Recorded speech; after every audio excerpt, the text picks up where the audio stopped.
اور آگے اللہ نے کہا الَّتِي جَعَلَ اللَّهُ لَكُمْ قِيَامًا، اللہ نے تمہیں مال اس لیے دیا تاکہ تم اس مال کے ذریعے سے اچھی زندگی گزارو۔ اب یہاں پر آپ کو رک کر میں اللہ کے نبی کی ایک اور حدیث آپ کے سامنے پیش کرنا چاہ رہا ہوں۔ حدیث کو اچھی طرح سنیں۔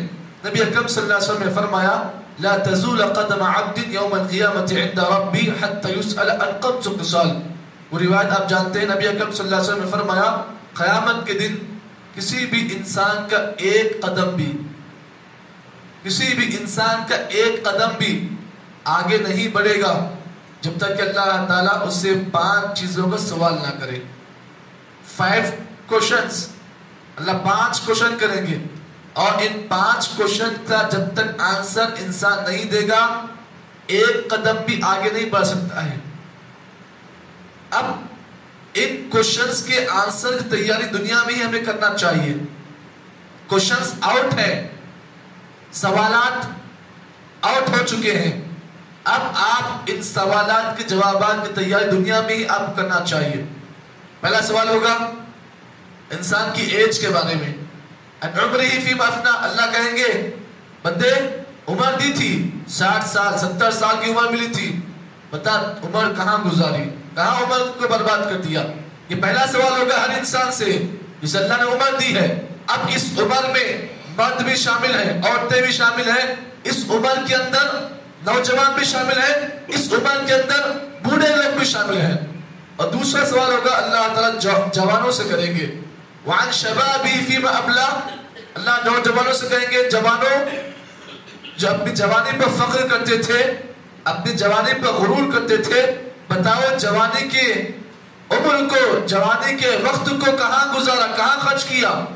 معلوم یہ ہوا پہلا سوال عمر کے بارے میں ہوگا، اور دوسرا سوال زندگی کا جو آسان، جو سب سے اہم مرحلہ ہے جسے جوانی کہتے ہیں، اور جوانی کے سجدے، جوانی کی عبادت اللہ تعالیٰ کو بڑی پسند ہے۔ انسان بڑھاپے میں وہ عمل نہیں کر سکتا ہے جو جوانی میں کرتا ہے، جوانی کے سجدے، جوانی کے قیام، جوانی کے رکوع، جوانی کی عبادت کا طریقہ اللہ کو بہت پسند ہے، اس لیے کہ انسان جوانی میں عبادت کے انداز کو اچھے انداز سے ادا کر سکتا ہے۔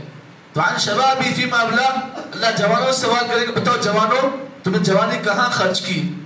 تیسرا سوال ہوگا اسی آیت کے تحت، نبی اکرم صلی اللہ علیہ وسلم فرمایا وعن مالہ من این اکتسب، انسان کے مال کے بارے میں سوال ہوگا کہ بندے تجھے ہم نے مال دیا تھا۔ معلوم یہ ہوا انسان کو جو مال ملتا ہے انسان کی محنت سے کمال نہیں ہے۔ انسان ہرگز یہ نہ سوچے کہ میں محنت کر رہا ہوں تو مجھے پیسہ مل رہا ہے۔ آج دنیا میں ایسے کئی لوگ ہیں محنت کر رہے ہیں لیکن پھر بھی پیسہ نہیں مل رہا ہے۔ تو مال کے ملنے میں انسان کے عقل کا اور انسان کے محنت کا کوئی کمال نہیں، یہ اللہ کا فضل ہے۔ یہ مال کا ملنا یہ اللہ کا فضل ہے، اس میں انسان کی عقل کا اور انسان کی محنت کا کوئی کمال نہیں۔ کوئی انسان یہ نہیں کہہ سکتا کہ میں محنت کر رہا ہوں تو مجھے پیسہ ملا ہے۔ کوئی انسان یہ نہیں بول سکتا کہ میں نے اس مال کو میری محنت سے کمایا ہے۔ نہیں، اس میں نہ آپ کی محنت کا کمال ہے نہ اس میں آپ کے عقل کا کمال ہے، بلکہ یہ اللہ کا فضل ہے، یہ اللہ آپ کو مال دے رہا ہے۔ بلکہ دنیا میں آج کئی لوگ ایسے بھی ہیں جو محنت کر رہے ہیں، عقل بھی لگا رہے ہیں لیکن پیسہ نہیں مل رہا۔ اس کا مطلب یہ ہے کہ مال کا ملنا یہ اللہ کا فضل ہے۔ تو تیسرا سوال اللہ تعالیٰ کریں گے وَعَنْ مَالِهِ مِنْ أَيْنَ اكْتَسَبَ، اللہ پوچھے گا بندے مال تو نے کہاں سے کمایا، حلال ذریعے سے یا حرام ذریعے سے، یہ اہم سوال ہوگا۔ اور چوتھا سوال اس سے بڑا اہم ہوگا، اس سے بڑا اہم یہ ہوگا اللہ پوچھے گا بندے تو نے مال تو کمایا تھا لیکن خرچ کہاں پر کیا تھا، کیا تو نے اپنے مال کو ایسے بیوقوفوں میں تو نے تقسیم تو نہیں کر دیا، تو نے ایسے اپنے مال کو ایسے بیوقوف لوگوں میں کہیں خرچ نہیں کر دیا۔